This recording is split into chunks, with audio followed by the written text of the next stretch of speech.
It was a magical season for the Arizona Wildcats, but they couldn't quite find the magic here on the floor in Lucas Oil Stadium tonight as their Final Four run comes to an abrupt end at the hands of the Michigan Wolverines. History of the game is told here in Kansas City. It's the birthplace of the Negro Leagues, the foundation of the sport we know and love today. They lost 31 seniors. They have a new head coach, many players experiencing loss for the first time, but tonight, as you'll see here behind me, staff, players holding up the 4A state title trophy. With this new first of a kind in Arizona NIL deal, athletes here at PCC can shoot their shot and making a little extra cash. We got some of the Fafita Club, we got some of the Wildcat faithful. How are we feeling? You can hear behind me. Yeah, that's right. The game still going on. There is not a winner yet, and that's because so far the real winner has been Mother Nature. March is all about matchups, and Arizona has some tough ones in their road to Indy as they have turned this scheme, which some have called outdated, into one that Southern Arizona D coordinators are now circling the date for when they'll have to take on this Flowing Wells attack. The one thing I do want to point out, Michigan, their three-point shooting, 12 threes on the day, and when you can make it at that clip, especially like they did at the beginning of the second half, it opens up the paint. Two teams just 30 miles apart. The first time they're playing in the AIA playoffs this century, and you can expect all of Cochise County out here tonight. Del Orso is one of those spark plugs that can really move that Wildcats offense, but he just has to shoot the ball. And you talked about Michael Salgado Medina. It's one of the stories of the day because in the first half, complete opposite from what we've seen here in the second half. 3 missed field goals. 2026 Big 12 Conference Tournament champions. How does that sound? Unbelievable. It sounds like everything we planned for, in the preseason, and now it's coming to fruition. It's the best feeling in the world. The Rincon High School girls wrestling team has won trophies and broken barriers along the way. Success inspired by one special athlete breaking barriers of her own, turning a disability into the ultimate ability for her team to rally around. As soon as I stepped on the mat, it's like I can't walk away. I can't walk away from wrestling. Zoe Armbruster is following her passion just like any other high school freshman, but she just has one challenge that stands in her way. Zoe is blind. She was diagnosed with congenital glaucoma in 2013, a disease which took away her sight quickly. But when she found the Rincon girls wrestling team, she finally found the acceptance she had searched for. Without wrestling, I feel like a little bit of an outcast at school, and with wrestling, I feel like I belong. How are you feeling after that first match? I was like, it's like you want to wrestle, even if she wasn't blind. I'm like, that's a brutal sport. Say AB. Okay, say AB. Yeah, she said ow. Now, despite warranted concern from her mom early on, once Zoe hit the mat, Come on, Zoe! Come on, Zoe! she understood Zoe's why. She goes, you're a team of one. I'm like, well, what do you mean you're a team of one? She goes, I have my teammates, but when I'm on the mat, I'm challenging myself, always to get better. And wrestling might be the perfect sport for that challenge because once you hit the mat, it's all about feeling rather than what you can or can't see. You're hearing it too. Yep. Push pull.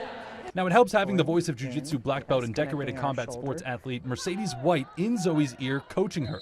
You don't need your eyes to wrestle, you need to feel. Now, much of White's team, like Zoe, had never played a sport before, so she decided to use that disadvantage to her advantage. How? By putting everyone on the same level. All of us will practice with blinders, first of all. Focusing on sounds. Drive. Hands-on training. Good. And a little tough love. Yeah, you're being nice. Why are you being nice? Leading Zoe to a feat even she didn't know was possible. She scored a pin. It was like I finally achieved something, one of my goals. And at Monday's Jamboree, with her mom by her side, Nevaeh got the pin. she once again overcame the odds. After a quick loss, Zoe did it again. And while Zoe is the center of our story, she says thanks to this team, she doesn't feel any different from any other Rincon Ranger. I don't think they care that I'm blind. They just care that I'm here and care about me. Because according to her, everyone has the ability. Even though it seems hard, it's going to be hard, it's going to be painful, but in the end, it's going to turn out great. Beautiful job, Zoe. Now, Zoe's just a freshman and hopes to continue wrestling all the way into college, where she plans to study to become a lawyer to advocate for the rights of the disabled. One of the keys to the Wildcats' success in March will be the play of their star freshmen, including, of course, Brayden Burries, a true bucket getter who learned quickly about the importance of this time of year from a guy who knows a thing or two about playing basketball. Dear old dad, Bobby. 13 News reporter Sean Mahoney caught up with Bobby after their title win in Kansas City to see his unique style of watching his son take the court. I don't want nobody calling me or bothering me. It's straight business for Bobby Burries when watching his son Brayden play. Unlike typical fans, he keeps his phone on airplane mode. Why, you might ask? Well, ever since he was little, I can go back like teens. I've been keeping his stats. It's a tradition the father-son duo has kept for years, documenting every data point imaginable each and every game, as his father knows down to the decimal point what his son averages to help him on any given night.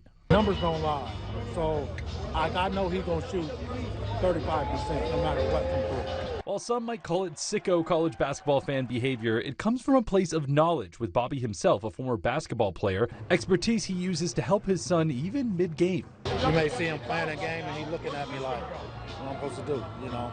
But it's like, hey man, just play basketball. Now the law of averages these statistics imply has helped Brayden develop this mindset.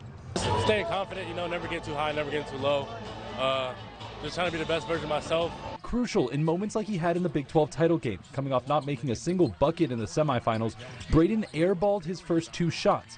But Bobby, confident in his stats, gave Brayden a message to help keep his head high even if his numbers were low. I was telling him to go get the ball. It was 5 possessions. He didn't touch the ball. And I'm like, man, quit going to the corner. Go get the ball. Like, make a play. That's what I really was thinking as a father. It led to a 21-point game and a celebration in the T-Mobile Center Bobby says tops all the analytics he can put together. Dude, him counting down the net. Oh, right here. How does that feel for you? That's a good feeling. Keep it going. Keep it going. He's a winner. Crunching the numbers in Tucson, Sean Mahoney, 13 News. Now, the Iranian national team will arrive here. We've got some of the details now that they will arrive here at the beginning of June and stay through their first 3 group stage games and could possibly stay even longer depending on how far they make it in the tournament. But the work to get ready for them to arrive here begins now. I got a behind the scenes look at how it all came together and what to expect here at Keno this summer. Here, our main stadium field, and this will be likely the main field that the Iranian national team is going to play on and train on while they're here. It's been 3 years of hard work to get the Keno Sports Complex up to FIFA standards, from meticulous work on the grass on each of the fields the team will use. The sod has to be proper, and then the height of the grass also requires certain equipment to get it there. So it's a process. To making sure everything from training rooms to lighting of the field is ready to meet all the needs of the team. To simulate when they play in the World Cup, which will be at night, they're going to use this field around a similar time of day. So the lighting and all of that plays a factor into why they're specifically using our stadium. And with the Iranian national team choosing Tucson as their training site, officials say it's validation of that hard work. It demonstrates our capabilities, the world-class facilities that we have, and not only that, but that also we have the muster and the partnership behind the scenes to be able to pull together an event like this. Validation that also needed to come from off the pitch for FIFA officials. They really wanted to know about the community. What things could the teams do while they were here? What type of facilities did they have for hotels, restaurants, community involvement? In previous reports, we spoke about the possible economic impact this opportunity could bring with the thought of fans traveling with the team. Something complicated with the travel ban from Iran, but officials with Keno say those logistics aren't their focus. All the logistics and everything else is being handled by FIFA. I know their Zurich office and everything else is really going to be involved in that. We're staying hands off of that. We're just providing a really quality training site and a great experience for them. As Horvath says, the goal is this opportunity will help build bridges all across the world, coming together to take part in the biggest sporting event in the world. Sports is a great unifier. We have all the different cultures, everyone coming in, and we can put all of the political loudness that we hear outside in this world and put that aside and just unify underneath the game of sport.